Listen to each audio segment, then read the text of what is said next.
Hello बच्चों, जैसा कि हम सब जानते हैं कि 10वां का एग्जाम कितना नजदीक आ गया है, तो इसी क्रम में कि देखिए आपकी तैयारी को जांचने के लिए कि आप कितना पढ़े हैं। अब देखिए जो जो बच्चे नहीं पढ़े हैं वो जो पीछे का टाइम खो चुके वो तो खो चुके, लेकिन अभी जो टाइम बचा हुआ उसमें आप क्या कर सकते हैं।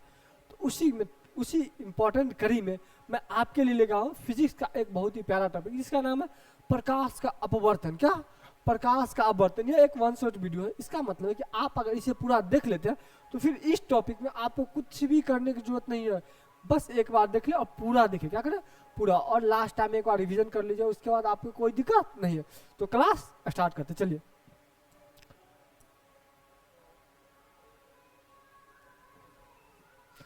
और देखिए क्लास स्टार्ट करने की कड़ी में सबसे पहले हम क्या जानेंगे, जब सबसे पहले तो जानेंगे ना भाई टॉपिक क्या है। क्या जानेंगे? टॉपिक क्या है। तो हमने अभी आपको बताया क्या, मैंने अभी आपको बताया क्या कि अपवर्तन, क्या अपवर्तन के बारे में। ये अभी क्या बताए थे, ये जो चैप्टर है क्या, प्रकाश का अपवर्तन। क्या प्रकाश का अपवर्तन के बारे में चैप्टर यहाँ लिखा हुआ प्रकाश का अपवर्तन। देखिए क्या है, प्रकाश का अपवर्तन के बारे में। सबसे पहले हम जानेंगे प्रकाश का अपवर्तन क्या है।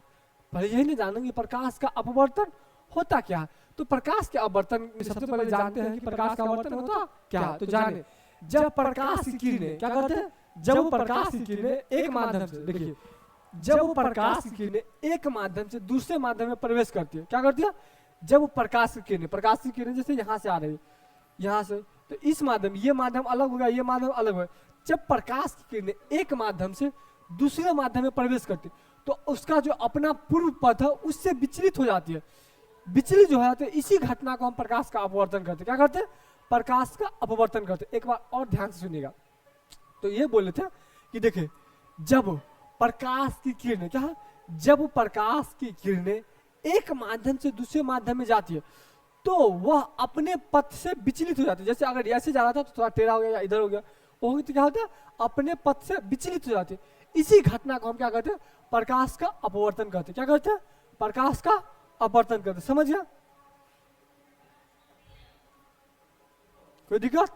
चलिए अब जानते हैं अपवर्तक सतह क्या है। अच्छा ये अच्छे से समझा, ये क्या है, अपवर्तक सतह क्या है। तो देखिए जिस सतह पर, क्या, जिस सतह पर प्रकाश की किरणें आकर अपने ही माध्यम में लौट जाती है उसे अपवर्तक सतह कहते हैं। इसको एग्जाम्पल ऐसे समझते हैं कि चलिए आप लोग सभी आदमी क्रिकेट देखते हैं, क्या करते हैं, क्रिकेट खेलते हैं। तो मान के चलिए बॉल को किरण मानिए, क्या मानिए, बॉल को किरण मानिए। जब क्या होता है, ये बॉल है, समझिए ये बॉल है, इसको हम किरण माने, और ये बैट है, इसको हम माने परावर्तक सतह। क्या होगी, बॉल आती है वहां से, बॉलर क्या करता है, बॉल फेंकता, आता यहाँ टकराया, बैट में टकराया, क्या करता, फिर इधर उधर चला जाता। तो जिस पे टकराया, क्या, जिस चीज पे टकराया, जैसे बैट पे टकराया तो परावर्तक सतह हो गया। क्या हो गया? परावर्तक सतह। समझ गया? चलिए तो इसको इसे समझते हैं यहां।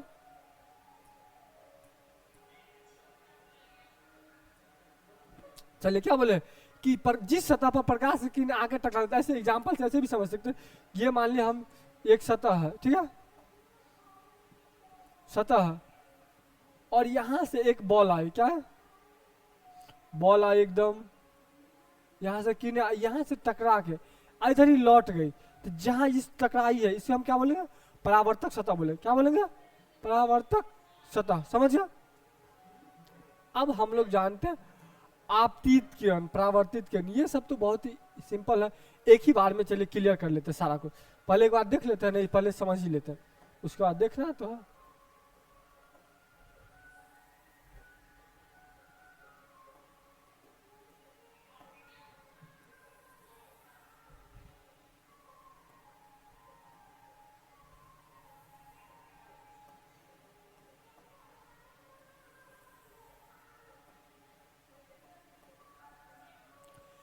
इसी एक फिगर से हम सारा समझाएंगे, आपतित किरण, अपवर्तित किरण, आपतन बिंदु, अभिलंब, आपतन कोण, अपवर्तन कोण, पारदर्शी, ये सब। ठीक है, सबसे पहले जानेंगे कि वह क्या करता है। देखिए यहाँ पर एग्जांपल भी देख लेते हैं, चलिए देखिए क्या हो, अपवर्तक सतह पर, ये देखिए अपवर्तक सतह, ये क्या है, अपवर्तक सतह, क्या है,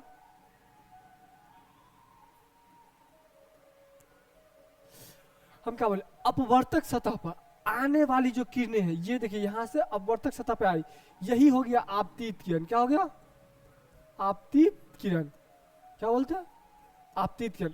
अपवर्तक सतह पे जो किरण आती है वो क्या है? आपतित किरण। और यहाँ जब अपवर्तक सतह से टकरा के वापस लौट जाती है, इसी बोलते हैं परावर्तित किरण। क्या बोलते हैं? क्या बोलते हैं? परावर्तित किरण। तो इसमें परावर्तित किरण नहीं जाए, लेकिन ठीक है।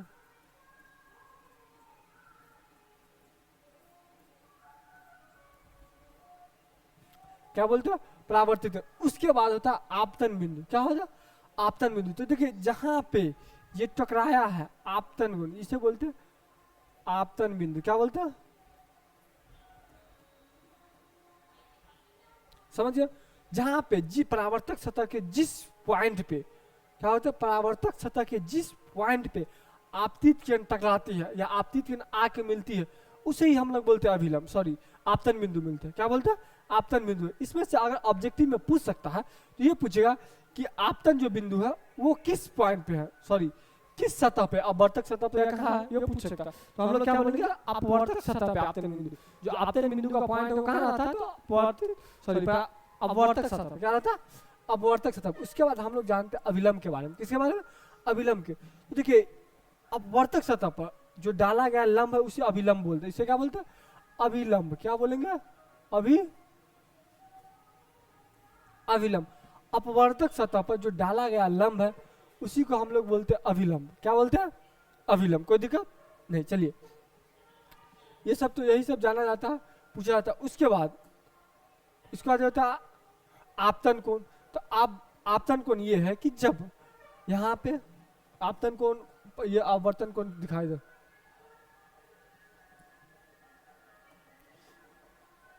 ये क्या था? परावर्तक सतह था, यहां से अभिलंब आया, ये आपतित किरण है। अब देखिए अपवर्तन कोण है, इसके बीच का जो कोण है उसे बोलते हैं आपतन कोण। क्या बोलते हैं?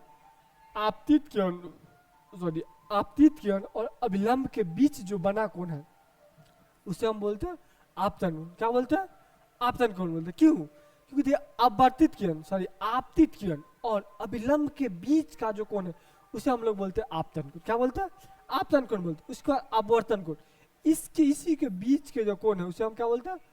सॉरी आपतन कोण, सॉरी अपवर्तित कोण बोलते हैं। अभिलंब के बीच में जो बने कोण है उसे क्या बोलते हैं?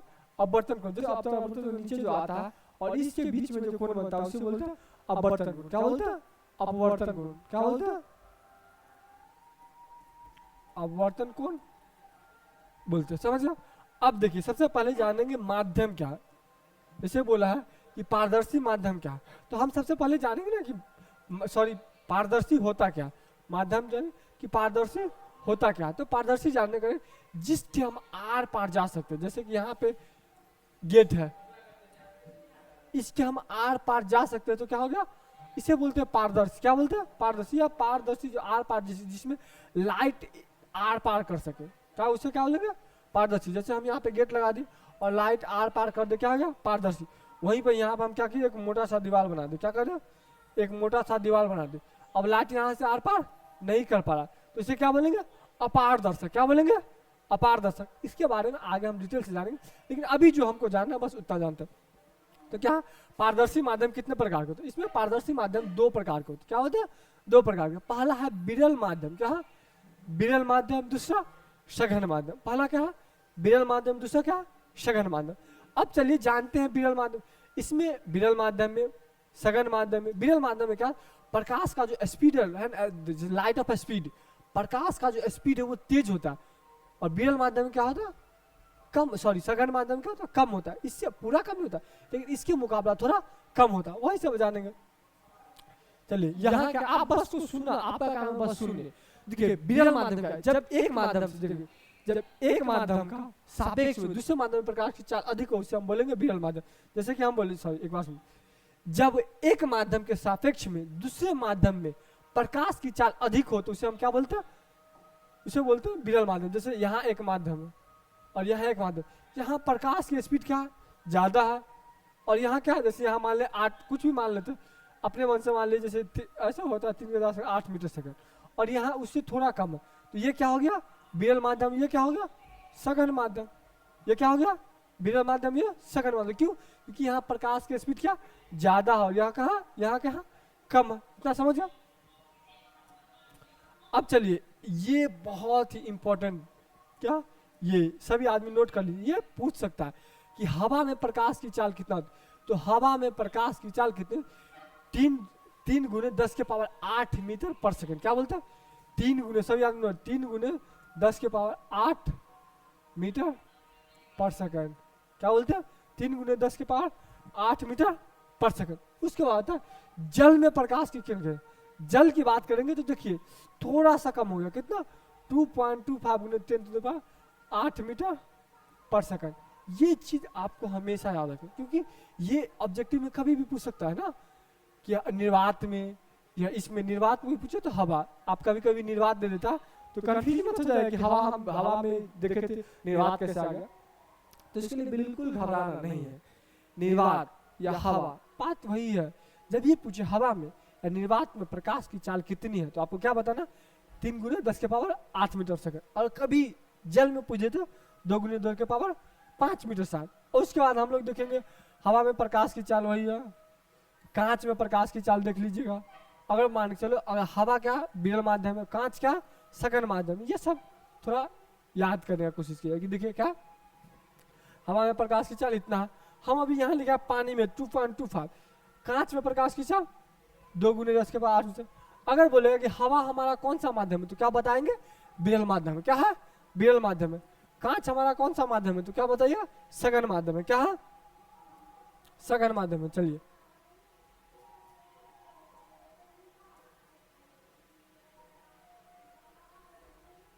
और एक ये पॉइंट नोट करके लिखिए, देखिए स्टार बना हुआ, ये स्टार पॉइंट है। क्या स्टार पॉइंट, जब स्टार। तो चलिए अब हम जानेंगे इंपॉर्टेंट बात में। किसको इंपॉर्टेंट, यहाँ स्टार लगा इसका मतलब कुछ इंपॉर्टेंट बात है। इसमें क्या कहा है कि जब प्रकाश की किरण विरल माध्यम से सघन माध्यम में प्रवेश करती तो अभिलंब की, जैसे कि यह प्रकाश की किरण यहाँ विरल माध्यम, क्या विरल माध्यम, और जब इधर आती है तो क्या करते इधर की ओर झुक जाएगी, हल्का टेढ़ा हो जाएगा। क्या हो जाएगी ऐसे हल्का टेढ़ा हो जाएगी। ये अभिलंब हल्का टेढ़ा, अभी तो इसके नजदीक आते जाएगी। क्या होगी इसके अभिलंब के नजदीक आएगी। और वही चीज जब सघन माध्यम से, क्या जैसे यहाँ से मान चले टॉर्च की रोशनी है, यहाँ पे पानी है, ठीक है पानी है तो पानी में प्रकाश की रोशनी और यहाँ इधर हवा है, नहीं तो ऐसे भी समझ सके। चलिए एक बार दिखाते हैं। और जब सघन माध्यम से क्या होता है, ये हो गया विरल माध्यम। क्या जब सघन माध्यम से विरल माध्यम है तो इससे दूर हटेगा, क्या होगा दूर थोड़ा हटेगा। ये अभिलंब से क्या होगा दूर हटेगी। क्या होगी दूर हटेगी, समझिए। जब सघन से विरल में आता है तो अभिलंब से दूर हटती है, और जब विरल से सघन में आते हैं तो क्या होता है अभिलंब के नजदीक आते हैं। इतना समझिए। और ये चीज हम आपको बताए शुरुआत में बताए कि हवा में प्रकाश की चाल कितना होती है 3 गुने 10 के पावर 8 मीटर पर सेकंड। चाहे निर्वात में पूछे तो 3 गुने 10 के पावर 8 मीटर पर सेकंड। कांच में पूछे तो 2 गुने 10 के पावर 8 मीटर पर सेकंड। पर जल में पूछे तो कभी आप सोचे हैं क्या, कभी हम लोग सोचे कि प्रकाश का आवर्तन क्यों होता है भाई, क्यों प्रकाश का आवर्तन नहीं होता। जैसे हम लोग ऐसे बच्चे हैं तो सभी सोचते हैं कि काश प्रकाश का आवर्तन होता नहीं तो मुझे इतना सारा चैप्टर पढ़ना नहीं पड़ता, ये पूरा दुनिया जहान की बात नहीं जानना पड़ता। तो प्रकाश का आवर्तन होता क्यों है, तो चलिए आज हम बताते हैं कि प्रकाश का आवर्तन क्यों होता है, आखिर क्यों होता है प्रकाश का आवर्तन। तो देखिए प्रकाश के आवर्तन जो होता है इसके लिए है, सॉरी प्रकाश का आवर्तन क्यों होता, तो प्रकाश का आवर्तन होता है इसलिए क्योंकि क्या होता है प्रकाश के आवर्तन का क्यों होता है अभी तो सॉरी प्रकाश का आवर्तन का जो कारण है यह है कि हर एक माध्यम में अलग अलग प्रकाश की चाल है।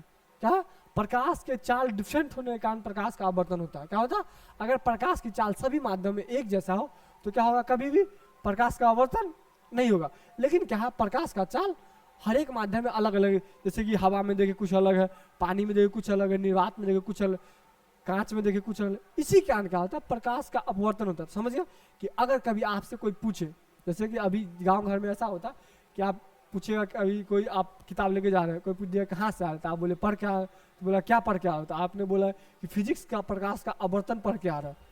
तो वही कोई बंदा पूछ जाएगा भाई आवर्तन क्या होता है, क्यों होता है, तो आप क्या जवाब दीजिएगा। लेकिन अब नहीं, अब आप बताइएगा कि क्या है, प्रकाश का जो चाल है अलग अलग माध्यम में अलग अलग है, जिसकी वजह से प्रकाश का आवर्तन होता है। समझ गया। चलिए अब देखिए प्रकाश के आवर्तन के नियम, प्रकाश के आवर्तन के नियम के बारे में जानेंगे। तो प्रकाश के आवर्तन के दो नियम है, टोटल कितने नियम, प्रकाश के अपवर्तन के दो नियम है। पहला नियम क्या करता है, दूसरा नियम क्या करता है, दोनों पर जानेंगे। पहला नियम के बारे में जानेंगे, आपतित किरण, अपवर्तित किरण तथा आपतन बिंदु डाले गए अभिलंब तीनों एक ही तल में होगा। क्या बोला कि देखिए आपतित किरण हो गया, अपवर्तित किरण और अभिलंब तीनों एक ही तल में होगा। क्या होगा, तीनों एक ही तल में होगा। दूसरा नियम कहता है कि आपतन कोण तथा परावर्तन को बीच जो संबंध बदला है उसे, सॉरी हाँ हाँ नहीं, इसका मतलब इसको म्यू म्यू बराबर होता है, सॉरी पहला नियम यही बोलता है कि साइन आई बराबर क्या होता है, साइन आर क्या होता है, साइन आई बराबर, जिससे हम लोग म्यू से डिनोट करते हैं। म्यू से क्या बोलते हैं, म्यू से, इसे हम लोग स्नेल नियम भी कहा जाता है, इसे क्या बोलते हैं, स्नेल्स नियम भी बोलते हैं। क्या बोलते हैं, स्नेल्स। और दूसरा नियम बराबर होता है आई बराबर ई, क्या होता, आई बराबर ई होता है। ठीक है, इतना ही जाना। चलिए अब आगे जानते हैं, आगे क्या सब बातों को देखिए, इसमें हम जानेंगे जो हमें जो क्या बोलते हैं कि जो हमारा मेन पॉइंट है। और इसमें कुछ चीज़ है जो जैसे कि हम लोग को जानना चाहिए क्या, कि हवा का अपवर्तनांक क्या है, म्यू का जो है ना, म्यू को अपवर्तनांक, इसे क्या बोलते हैं, म्यू बोलते हैं। ये किसका मात्रक है, अपवर्तनांक का, किसका, अपवर्तनांक का, अपवर्तनांक का मात्रक। ठीक है, इतना चीज आप याद रखिए। उसका बोला कि हवा का अपवर्तनांक कितना होता है, एक, बर्फ का इतना, पानी का इतना, अल्कोहल का। इसमें से कुछ ऐसी चीजें जिसको याद रखिएगा, जैसे कि हवा का अपवर्तनांक, पानी का, और बस इससे ज्यादा नहीं। और सॉरी हीरा का भी, हीरा जो मेन है इसको याद रखा जाता है, क्योंकि ये चलिए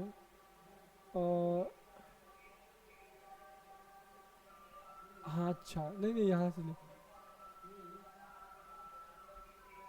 इसमें हम अपवर्तनांक के पूरा चीज को देखिए, अपवर्तनांक होता क्या है इसके बारे में क्या बोला। देखिए किसी माध्यम अपवर्तनांक के बारे में जाने, किसके बारे में, अपवर्तनांक के बारे में हम आज जाने। तो अपवर्तनांक होता क्या, तो सबसे पहले हम देखेंगे अपवर्तनांक के बारे में। किसी माध्यम का अपवर्तनांक वह संख्या है, वह बताती है कि उस माध्यम में विद्युत चुंबक जैसे माध्यम की अपेक्षा कितना गुना अधिक या कम है, ये जानते हैं। देखिए अपवर्तनांक के बारे में कभी कभी फॉर्मूला पूछ देता है, तो क्या बताइएगा, शून्य में प्रकाश की चाल बट्टे माध्यम में प्रकाश की चाल। जैसे अपवर्तनांक को बोले sin में प्रकाश की चाल क्या है, सी, और क्या, जिस माध्यम में हम रहते हैं, जिस माध्यम में हमको निकालना, उसमें प्रकाश की चाल को जो भी बट्टा कर देंगे जो आएगा वो प्रकाश। देखिए और एक चीज इसमें इंपॉर्टेंट पॉइंट, ये ऑब्जेक्टिव में कभी आपसे पूछ सकता है कि अपवर्तनांक एक से कभी कम नहीं हो सकता। क्या होता है, कभी भी अपवर्तनांक एक से कम नहीं हो सकता। दूसरा क्या, सबसे कम अगर अपवर्तनांक होगा तो निर्वात होगा। बोले सबसे कम अपवर्तनांक किसका है, तो निर्वात का। सबसे कम अपवर्तनांक किसका, तो निर्वात का। ये चीज हमेशा याद रखिएगा। सबसे कम अपवर्तनांक किसका, इसका सबसे कम है 1 और सबसे अधिक है हीरा का, इसका 2.24। और सबसे कम पूछे तो निर्वात और सबसे अधिक पूछे तो हीरा का। इतना चीज याद है। अपवर्तनांक का मात्रक में इसका कोई भी मात्रक नहीं है। ये सब जो जनरली चीजें जो पूछता है एग्जाम में, पढ़ने के लिए बहुत सारी, लेकिन हमें क्या कि जो पूछा जाए वो है। अब देखिए अब होता है निरपेक्ष अपवर्तनांक। क्या निरपेक्ष अपवर्तनांक क्या है, चलिए इसके बारे में जान लेते हैं। निरपेक्ष अपवर्तनांक क्या, देखिए म्यू, जैसे बोले कि निर्वात में प्रकाश की चाल बट्टा किसी माध्यम में प्रकाश की चाल वही क्या, म्यू। इसे बोलते हैं हम लोग कि निर्वात में प्रकाश की चाल तथा किसी माध्यम में प्रकाश की चाल का जो होता है उसे अपवर्तनांक बोलते हैं। और वही इसी माध्यम में अपवर्तनांक का निर्वात और सापेक्ष निकलते उसे क्या बोलते हैं, निरपेक्ष अपवर्तनांक बोलते हैं। जैसे कि एक ऑब्जेक्टिव आपसे कभी पूछ दे, प्रकाश में हवा की प्लेट जो प्रवेश करती है इसका अपवर्तनांक कितना, 1.5 है। कांच में प्रकाश की चाल, यदि हवा की प्रकाश की चाल इतना है, तो देखो सबसे पहले हम क्या बताते, निर्वात में प्रकाश की चाल बट्टे प्रकाश में माध्यम की खोज। ये फॉर्मूला ऐसे याद ही कर लीजिएगा इतना। आगे हम आगे चले, आपको ये फॉर्मूला पूरा बता दूं।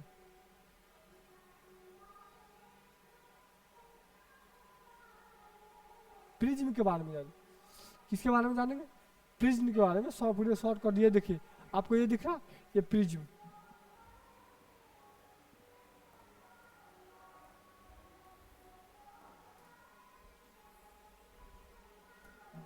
ये देखिए शीशे की ऐसी है, इसे देखिए लाइट सफेद रोशनी प्रवेश करते समय यहाँ के सतरंगों में बिखर जाती है, इसे प्रिज्म बोलते हैं। क्या बोलते हैं?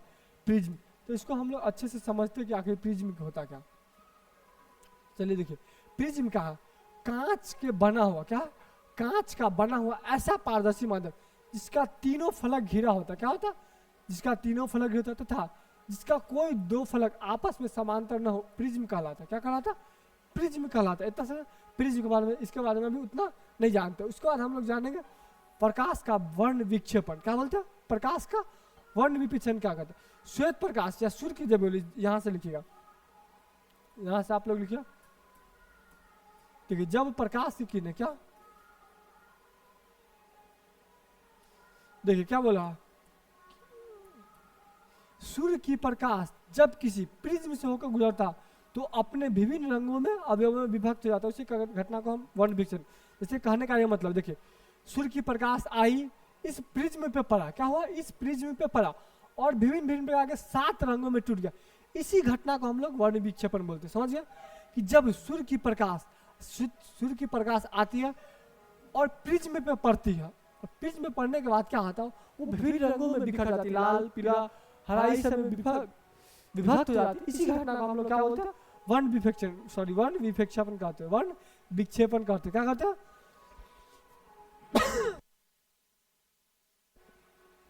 क्या बोलते हैं? वर्ण विक्षेपण बोलते हैं। क्या बोलते हैं? वर्ण विक्षेपण। समझिए, अब हम लोग जानेंगे किसके बारे में? वर्ण पट के बारे में। किसके बारे में? वर्ण पट या स्पेक्ट्रम। अब देखिए, प्रिज्म के बाहर, इसका क्या, प्रिज्म के बाहर स्थित वैसा पर्दा जिस पर 7 रंग प्राप्त होता उसे वर्ण पट या स्पेक्ट्रम कहते हैं। जैसे कि ये प्रिज्म है, जैसे स्वर्ग पर ये जो पर्दा है दिख रहा है आपको, इस पे 7 रंग हमें दिख रहा है, लाल, हरा, काला, पीला, जो भी काला नहीं है, बाद में जो भी रंग, यही है क्या? वर्ण पट। क्या है? वर्ण पट। हम इसको कैसे याद रखेंगे? जब क्या बोलेंगे कि प्रिज्म के बाहर स्थित, क्या बोलेंगे? प्रिज्म के बाहर स्थित वैसा पर्दा जिस पर 7 रंग प्राप्त होते हैं उसे हम वर्णपट बोलते हैं, या क्या बोलते हैं? क्या बोलते हैं? स्पेक्ट्रम बोलते हैं। क्या बोलते हैं? स्पेक्ट्रम। चलिए अब हम लोग जाने की श्वेत प्रकाश 7 रंग है। उसके बाद देखिए श्वेत प्रकाश के बारे में, ये विचलन कोण के बारे में जानेंगे, छोड़िए, चलिए लेंस के बारे में जानते। किसके बारे में? लेंस। देखिए अभी जो इम्पोर्टेंट पॉइंट है उसको जानते हैं, जैसे वैसे जानने के लिए बहुत सारे, लेकिन मैं अभी हम लोग को फोकस क्या करना है कि जो अभी इम्पोर्टेंट पॉइंट उसके बारे में जानेंगे ना पूरे। अभी क्या बोले कि वन शॉट, इसमें हम ऐसे आपके पास इतना टाइम बचा नहीं है कि पूरी चीज़ों को कवर करो, तो मेरा कोशिश ये है ऐसा चीज़ अभी कवर करें जिससे आपको कुछ बेनिफिट हो, कम टाइम में आपको ज़्यादा इम्प्रूवमेंट हो, उसके बारे में बात करते हैं। सबसे पहले हम आप जानेंगे आज लेंस के बारे में। अभी किसके बारे में जानेंगे? लेंस के बारे में। लेंस क्या है? तो क्या बोलते हैं? दो निश्चित आकार वाले ज्यामितीय सतह से घिरा पारदर्शी माध्यम जिसका एक भाग आवश्यक विकृत रहता है उसे लेंस कहते हैं। क्या बोलते हैं? लेंस। अगर पूछा कि लेंस क्या चीज से बना होता है, क्या बोला? कांच से बना होता है। क्या होता? उसका सतह गोलाकार रहने पर गोलीय लेंस और बेलनाकार रहने पर बेलनाकार लेंस बोलते हैं। क्या बोलते हैं? गोलीय रहने पर गोलाकार लेंस और बेलनाकार रहेगा, बेलन की जैसा रहेगा तो बेलनाकार लेंस।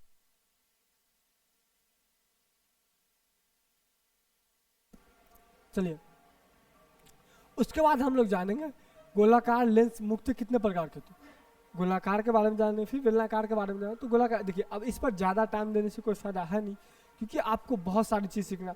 अब यही वीडियो 10 से 15 घंटे की हो जाए तो भी दिक्कत है, इसलिए कम टाइम में ज़्यादा, क्योंकि छोटा वीडियो रहता है तो आप लोग भी देखते हैं कि हाँ भाई कम टाइम में। देखिए अभी सभी बच्चे यही होते हैं कि इसको कम टाइम में ज़्यादा आउटपुट चाहिए, ठीक है। तो हम वही कर रहे हैं कि कम टाइम में आपको आपका टाइम बचा रहे, कि हम ढूंढ के वही टॉपिक पढ़ा रहे हैं जो आपके लिए बहुत इंपॉर्टेंट है, ठीक है। चलिए अभी क्या होता है, गोलाकार लेंस कितने प्रकार के? तो मुख्यतः 2 प्रकार के। कौन सा? अवतल लेंस और उत्तल लेंस, क्या बोलेंगे अवतल लेंस। लिखते भी चलिए, आप लोग लिखिएगा ना, लास्ट टाइम में रिवीजन कर लेना आसानी होगी। अवतल लेंस और उत्तल लेंस, क्या बोलेंगे अवतल लेंस और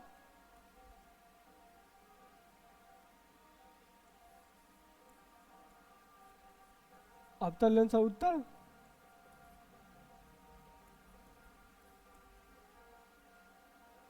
अवतल लेंस और उत्तल लेंस।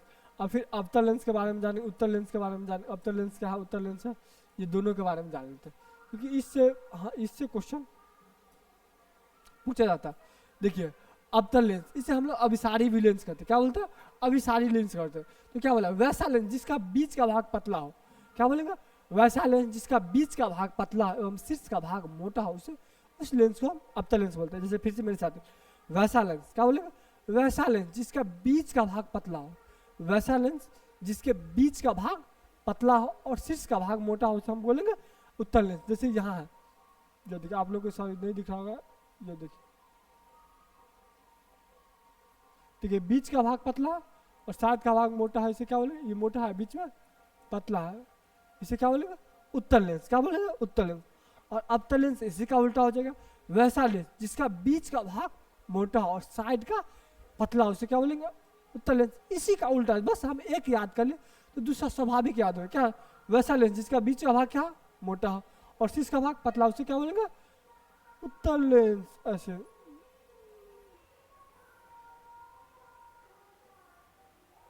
बस इसे क्या बोलेंगे उत्तल लेंस बोलेंगे, क्या बोलेंगे उत्तल लेंस। समझ गए सभी। देखिए इसके बीच का भाग मोटा और साइड का भाग पतला है ना।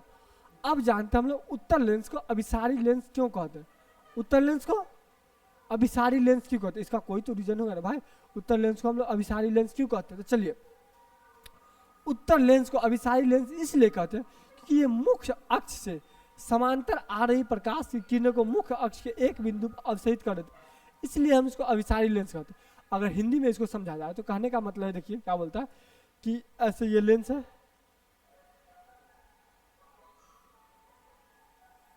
यहां से कितनी प्रकाश की किरणें आ रही है,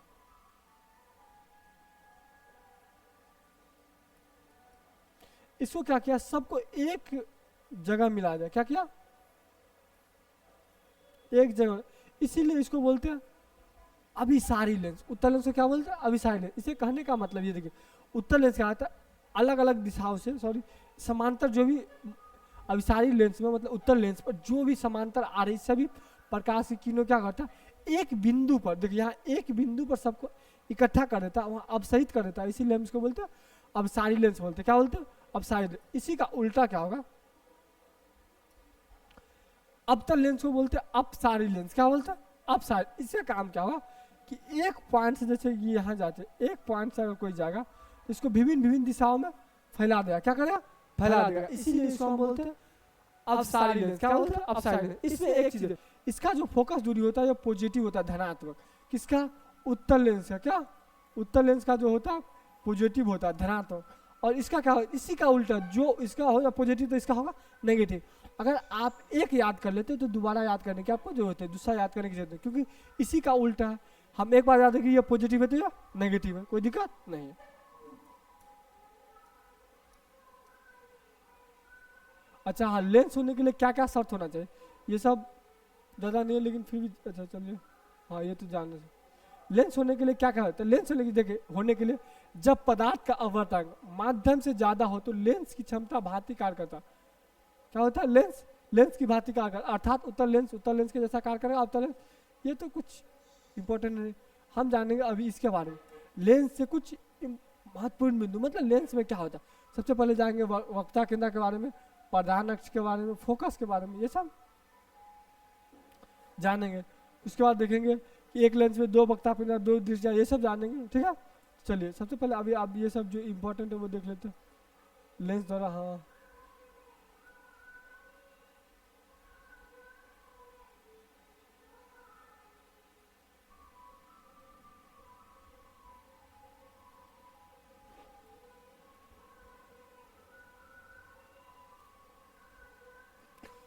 या देखिए जो इम्पोर्टेंट है आपके लिए, देखिए है तो बहुत सारी चीज़, लेकिन आपको उतना ही जाने, कम टाइम है तो उतना ही जाने की जो आपके लिए जरूरी है। तो अभी हम जाने किसके बारे में, उत्तल लेंस और अवतल लेंस के बीच में क्या अंतर है? तो देखिए वो इसका फर्स्ट इसका डेफिनेशन ही था कि वैसा लेंस जिसका बीच का भाग मोटा और दोनों शीर्ष का भाग पतला, उसे हम लोग क्या बोलते हैं? अवतल लेंस, सॉरी उत्तल लेंस। और वही इसके बीच का भाग पतला हो और शीर्ष का भाग मोटा, उसे अवतल लेंस। इसका क्या होगा? अवतल लेंस का पॉजिटिव होगा तो इसका नेगेटिव होगा। आवर्धन की क्षमता धनात्मक है, इसका ऋणात्मक होगा। इसमें उत्तल लेंस का अभिसारी लेंस बोलते तो इसको अपसारी लेंस कहा जाता है। उत्तल लेंस में वास्तविक तथा काल्पनिक, यहाँ ये चीज उत्तल लेंस में वास्तविक तथा काल्पनिक दोनों प्रतिबिंब बनता है, यहाँ सिर्फ काल्पनिक प्रतिबिंब बनता है। ये चीज याद रखना आपको इंपॉर्टेंट। ये सब तो दिया हुआ था, ये नहीं दिया था। तो आप देखिए अवतल लेंस में सिर्फ कैसा बनता है? काल्पनिक। लेकिन उत्तल लेंस बड़ा स्मार्ट आदमी है, क्या करता है? ये दोनों बनाता है, वास्तविक और काल्पनिक दोनों बना लेता है। समझा? प्रतिबिंब के बारे में बता ही थी आपको आगे, लेकिन फिर भी एक बार और जान लीजिए क्या है प्रतिबिंब।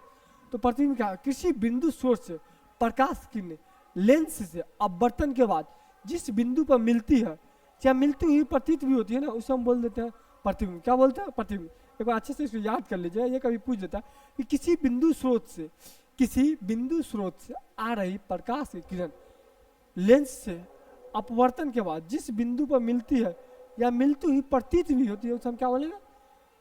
सॉरी क्या बोलेंगे? प्रतिबिंब बोलेंगे। क्या बोलेंगे? प्रतिबिंब। उत्तल लेंस, अच्छा ये जब पर क्या होता है? हाँ ये चलिए ये फोकस पे कहा था इस सब को।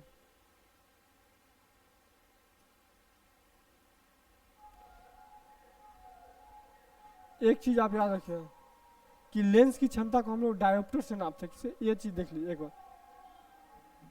क्या बोला? कि लेंस की क्षमता को हम लोग डायोप्टर कहते हैं। क्या बोलते हैं? जैसे कि हम लोग दूरी को, जैसे हम बोलते हैं दूरी को किलोमीटर में नापते हैं। जैसे बोलते हैं ना मेरा घर यहाँ से 10 किलोमीटर दूर है, तो हम लोग दूरी को किसको? किलोमीटर में नापते हैं। उसी प्रकार से हम लोग लेंस की क्षमता किससे नापते हैं? डायोप्टर से नापते हैं। किससे नापते हैं? डायोप्टर से नापते हैं। किससे? डायोप्टर से नापते हैं। ये इसका ऐसा ही मात्रा, किसका? लेंस की क्षमता का ऐसा ही मात्रा क्या? डायोप्टर है। चलिए अब इसमें क्या जानते हैं? देखिए P बराबर F, जिसे इसको क्या होता है? P power of lens. ये क्या होगा? 1/f। क्या होगा? 1/, जब मीटर में हो, जब मीटर में तो 1/f। एक जब हम याद कर लेंगे तो हो जाएगा 1/100। जब सेंटीमीटर में तो 100/f। क्या? जब हम लोग जब खुद जानते हैं कि जब 100 मीटर है तो 1 मीटर में कितना 100 सेंटीमीटर, इतना समझिए।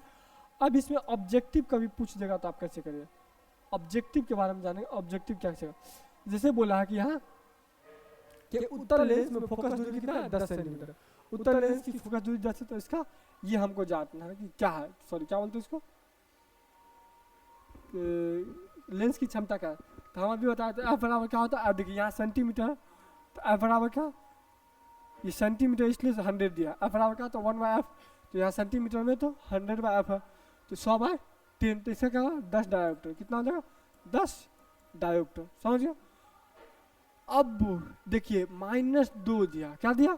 अगर माइनस में, तो हम अभी बताए सबसे पहले ये लेंस कौन सा होगा, अभी बताए थे ना। देखिए अगर ये पूछा कि इसकी क्षमता माइनस में, तो ये कौन सा होगा? लेंस क्या होगा? तो हम अभी जस्ट आपको बताएं कि देखिए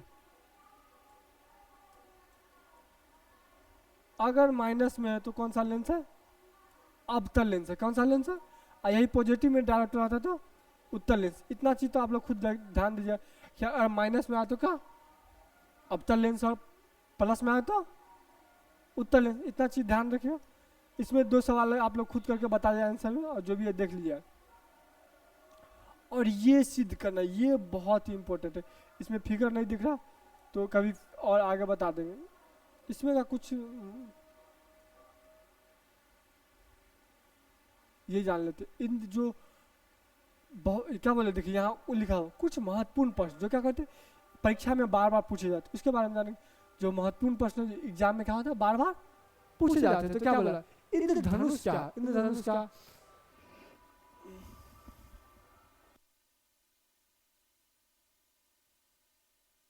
चलिए इंद्रधनुष के बारे में। यह एक प्रकार का प्राकृतिक इंद्रधनुष का एक प्रकार का प्राकृतिक स्पेक्ट्रम है जो वर्षा के बाद, क्या बोलते हैं, जो वर्षा के बाद सूर्य के विपरीत दिशा में दिखाई देता। अगर आपसे कभी पूछ ले कि इंद्रधनुष किधर बनता है, तो क्या बोलेगा, सूर्य के हमेशा विपरीत दिशा में बनेगा। एक चीज तो क्लियर होगी, इंद्रधनुष किधर बनता है बाबू, तो सूर्य के विपरीत दिशा में बनता है। अब बताए इंद्रधनुष कितने प्रकार के होते हैं, तो दो प्रकार के होते हैं, प्राथमिक इंद्रधनुष और द्वितीय इंद्रधनुष। क्या होता है, प्राथमिक इंद्रधनुष और द्वितीय इंद्रधनुष। और प्राथमिक का इंद्रधनुष क्या है, जब देखिए क्या होगा, ऐसा इंद्रधनुष रहता है ना, तो जब क्या इंद्रधनुष के बाहरी किनारा लाल हो, क्या हो, बाहरी किनारा लाल हो, और अगर ये बाहर का है तो बाहर का समझिए कि लाल, सॉरी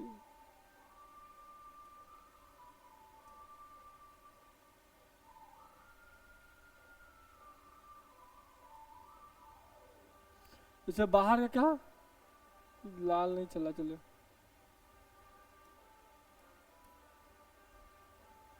जब बाहर का किनारा लाल हो, क्या हो, लाल हो, अंदर का ब्लू हो, क्या हो, अंदर का ब्लू होगा प्राथमिक। क्या है, प्राथमिक ऐसे रहता है, अलग अलग कलर रहता है, ऐसे इंद्रधनुष जो बनता है। तो इतना समय जब बाहर लाल हो अंदर ब्लू हो तो क्या होगा, प्राथमिक इंद्रधनुष। क्या होगा, प्राथमिक। और वहीं पर जब बाहर ब्लू हो, क्या हो, बाहर ब्लू हो और अंदर लाल हो तो क्या होगा, द्वितीय इंद्रधनुष। इतना समझे, जब वो बाहर लाल हो, प्रथम में इसे याद करना, प्रथम मतलब पहला, लाल बोलेगा पहला हम रहेंगे, प्रथम बाहर मतलब फर्स्ट, अगर पहले हम है तो प्रथम इंद्रधनुष, और अगर बाद में हम है, लाल बोलेगा चलो हम बाद में है तो द्वितीय इंद्रधनुष। इतना समझिए। अब देखिए इस कड़ी में हम जानेंगे वायुमंडलीय अपवर्तन को। क्या जानेंगे, वायुमंडल में अपवर्तन की घटना के कारण क्या क्या होता है। सबसे पहले तारों का टिमटिमाना। अगर आपसे कभी पूछे कि तारे हमें टिमटिमाते हुए क्यों दिखाई देते हैं, क्या बोलेंगे, प्रकाश के अपवर्तन के कारण। किसके कारण, प्रकाश के अपवर्तन के कारण। ये चीज आप इंपॉर्टेंट कि प्रकाश के अपवर्तन के तारा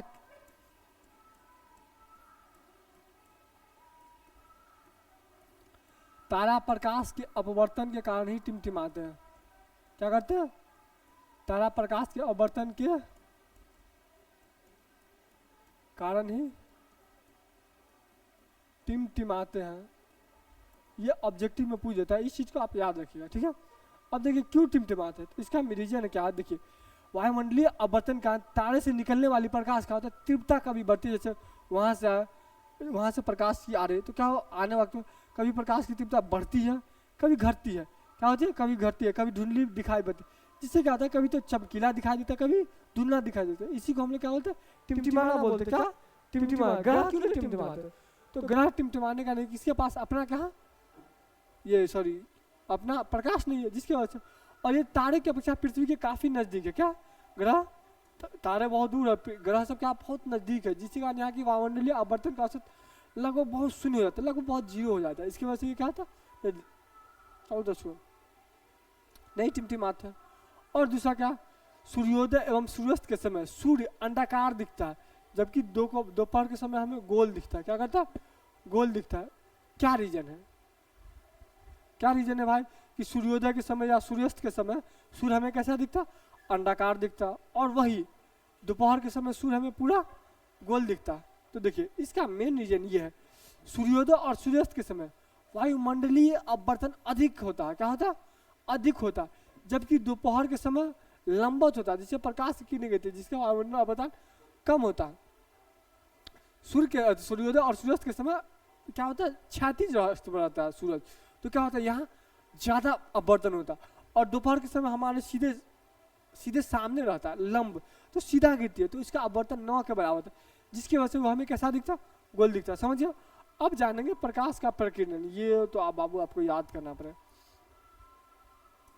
ये आपको याद करना पड़ेगा, ये बहुत ही इंपॉर्टेंट है, ये पूछ देता रहता है प्रकाश की प्रकीर्णन का।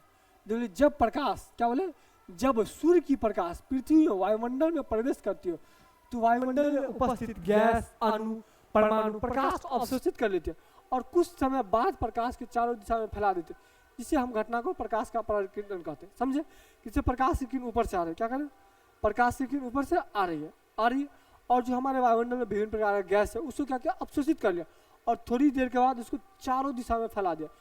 क्या किया, चारों। इसी घटना को हम लोग बोलते हैं प्रकाश का प्रकीर्णन। एक बार और बोले, देखिए समझिए क्या कहने का मतलब, प्रकाश का प्रकीर्णन ये है कि जैसे कि आसमान से सूरज की प्रकाश आई, ठीक है, आई, तो आयु जो सबसे पहले हमारे वायुमंडल में, तो उसको प्रवेश करना पड़ेगा ना, तभी पृथ्वी पर एंटर मार सकते हैं। तो उसने क्या किया, वायुमंडल में प्रवेश किया। और जब वायुमंडल में प्रवेश किया तो हमारे वायुमंडल में विभिन्न बहुत सारी गैसें हैं। तो उस सब गैस हो गया, अणु हो गया, परमाणु हो गया, इसको क्या किया, प्रकाश को अवशोषित कर लिया, अवशोषित कर लिया। उसके बाद थोड़ी देर के बाद उसको विभिन्न दिशाओं में, चारों दिशाओं में फैला दिया। इसे ही हम बोलते हैं प्रकाश का प्रकीर्णन। क्या बोलते हैं, प्रकाश का प्रकीर्णन। समझ गया। उसके बाद देखते हैं प्रकाश, आप टिंडल प्रभाव को देखे, समझिए सभी आदमी क्या है टिंडल प्रभाव, क्या है, क्या है टिंडल प्रभाव के बारे में जानिए। देखिए जब कोलाइडल कण, क्या है, जब कोलाइडी कण प्रकाश की पीड़न को दर्शाता है तो यह घटना टिंडल प्रभाव कहता है। देखिए इतना इजी है, जब कोलाइडी कण प्रकाश के प्रकीर्णन को दर्शाता है तो हम क्या बोलते हैं इसको, क्या बोलते हैं इसको, टिंडल प्रभाव बोलते हैं। इसमें जैसे देखिए कि जब अंधेरे कमरे में खिड़की से प्रकाश की किरणें आती तो रास्ता धुलकर, जैसे कि हम माने चले आप लोग कभी ये अपने जीवन में कभी न कभी देखे होंगे कि एक अंधेरा कमरा, उसको पूरे अच्छे तरीके से बंद कर दे और खिड़की का पूरा नहीं, खिड़की का मात्र एक छोटा सा छेद जिससे कि नाम मात्र प्रकाश है, उसमें देखिएगा तो आपको उसमें क्या होगा, धूल का नजर आएगा, बहुत सारा धूल का नजर आता है। क्या होता है, बहुत सारा धूल का नजर आता है, यही है टिंडल प्रभाव। और जब किसी कमरे में धुआं से भरा हो, और दूसरा क्या, जब कोई कमरा धुआं से भरा हो और प्रकाश से किरण आए तो रास्ते में चमकते हुए कण दिखाएंगे। ये दोनों आप देखिए, आपको अभी करने के लिए, ये करने के लिए कि किसी कमरे को धुआं से भर दिया और तब उसमें प्रकाश से किरण मारे तो इसमें आपको दिखाई देगा प्रकाश एकदम चमकीला। और वही चीज़ जब अंधेरे में कीजिएगा, पूरे रूम में पूरा अंधेरा है और एक प्रकाश से किरणें आई तो वहाँ पे आप देखिए उसमें बहुत सारे धूल का नजर आते। क्या, किसके वजह से, टिंडल प्रभाव की वजह से। किसके प्रभाव से, टिंडल प्रभाव की वजह से। अब हम लोग जानते हैं, यहाँ सबसे पहले जानेंगे अब किसके बारे में, हमारा यहाँ देखिए, यहाँ दो चीज आपसे पूछे, पहला कि स्वेच्छा से आकाश का रंग नीला क्यों, और दूसरा पूछेगा आकाश का रंग नीला, हमें आकाश का रंग नीला क्यों दिखाई देता है।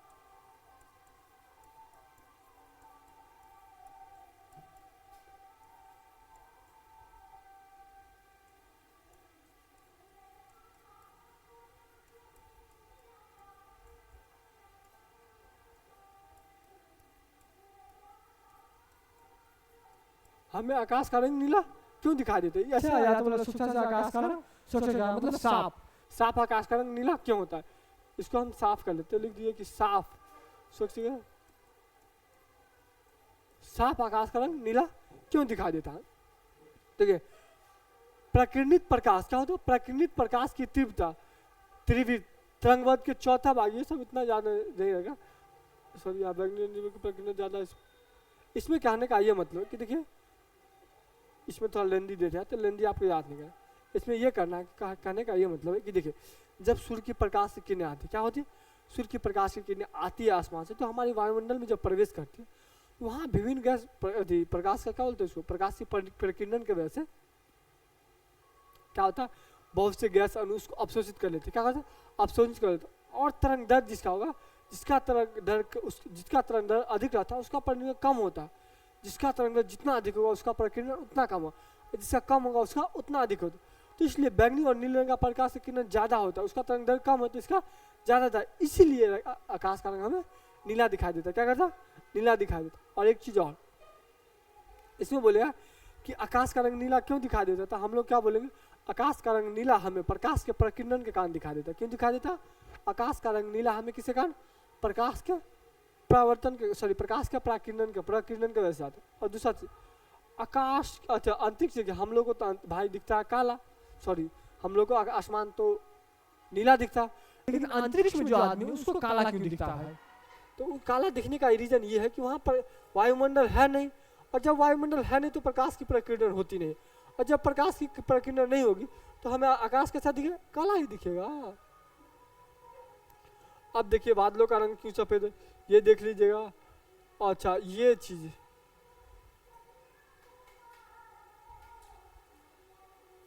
यहाँ चीज ये है कि सूर्योदय और सूर्यास्त के समय हमें लाल क्यों दिखाई देता है, जो भी प्रकाश के प्रकीर्णन कैसे, जैसे कि हम लोग जानते हैं कि लाल रंग का तरंग क्या है, सबसे कम होता है, क्या सॉरी सबसे ज्यादा होता है, जिसके कारण इसका प्रकीर्णन बहुत ही कम होता है।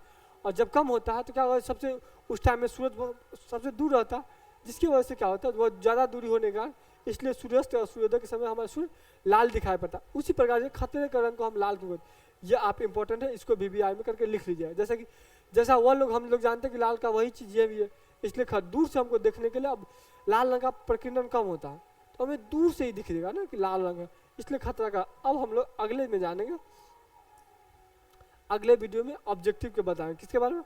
ऑब्जेक्टिव के बारे में। किसके बारे में? ऑब्जेक्टिव के बारे में। देखिए बहुत सारा ऑब्जेक्टिव आप लोग के लिए अगले वीडियो में पूरे ऑब्जेक्टिव के बारे में दिखाएंगे, ठीक है। ये तो 20 ऑब्जेक्टिव कर लेता है, चलिए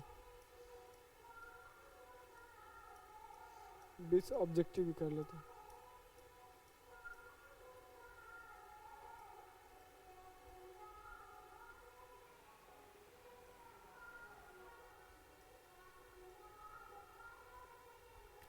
अब देखिए इसमें बोला कि इसमें से कौन से पदार्थ से हम क्या बोलते हैं, पदार्थ से लेंस नहीं बना सकते। तो सबसे पहले जानते हैं मिट्टी से लेंस नहीं बना सकते। क्यों? क्योंकि मिट्टी अपारदर्शक है। यहाँ पे हम मिट्टी रख देंगे और एक लाइट पास कराएंगे तो पास होगा? नहीं होगा, नहीं। जब लेंस पास नहीं होगा तो अपवर्तन परावर्तन कैसे होगा? जब अपवर्तन परावर्तन नहीं होगा तो ये कैसे बनेगा, लेंस कैसे बनेगा? इसलिए इसमें मिट्टी होगा। दूसरा क्या, दूसरा वाला एक उत्तल लेंस की क्षमता 1 डायोप्टर, उसकी लेंस का कितना होगा? 100 सेंटीमीटर। क्या होगा? सबसे पहले देखेंगे प्लस में। जब ये जानते हैं उत्तल लेंस इसका मतलब प्लस, उत्तल लेंस मतलब प्लस धनात्मक। अब देखिए अगर सेंटीमीटर मीटर होता तो 1 मीटर और सेंटीमीटर है तो 100 सेंटीमीटर। चलिए दूसरा देखिए, किसी बीम वास्तविक तथा समान साइज का प्रतिबिंब प्राप्त करने के लिए बीम को उत्तल लेंस पर कहाँ रखना जाता है? फोकस एवं फोकस से फोकस दूरी की दुगुनी दूरी पर।